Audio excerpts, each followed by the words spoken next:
കൊല്ലം തൊടിയൂരിൽ post ഓഫീസിന് കെട്ടിടത്തിനുള്ളിൽ കയറി സ്ത്രീയെ ആക്രമിക്കാൻ ശ്രമിച്ചയാൾ പിടിയിൽ. തൊടിയൂർ സ്വദേശി വിനോദിനെയാണ് കരുനാഗപ്പള്ളി പോലീസ് പിടികൂടിയത്.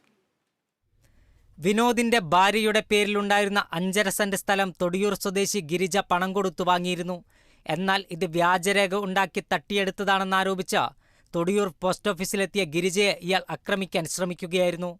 പ്രാണരക്ഷാർത്ഥം പോസ്റ്റ് ഓഫീസിനുള്ളിലേക്ക് ഓടിക്കയറിയ ഗിരിജയെ വെട്ടിപ്പരിക്കേൽപ്പിക്കാൻ ശ്രമിച്ചെങ്കിലും പോസ്റ്റ് മാസ്റ്ററും മറ്റും ചേർന്ന് ഇയാളെ തടഞ്ഞു. ഞാൻ വണ്ടി കൊണ്ട് അങ്ങോട്ട് വെക്കുന്ന സമയം എന്നെ വണ്ടിക്ക് വന്ന് ആദ്യമേ ഫസ്റ്റിലെ ഒരു ചവിട്ടി, പക്ഷേ ഞാൻ മറിഞ്ഞ് വീണില്ല. അപ്പോഴേ അവൻ അസഭ്യ വാക്കുകളും തെറികളും എല്ലാം പറഞ്ഞ് എല്ലാവരും കണ്ട് എല്ലാവരും അവന് ആക്രോശിച്ച് വഴക്ക് പറഞ്ഞ് അവനങ്ങ് തിരികെ പോവുകയും കയ്യിലാണ് തടസ്സം പിടിച്ച് എൻ്റെ കയ്യിലാണ് കൊണ്ടത്. സ്ത്രീയെ അസഭ്യം പറഞ്ഞ് ആക്രമിച്ചതിനും പോസ്റ്റ് ഓഫീസ് ജീവനക്കാരുടെ ജോലി തടസ്സപ്പെടുത്തിയതിനുമാണ് കരുനാഗപ്പള്ളി പോലീസ് കേസെടുത്തിരിക്കുന്നത്.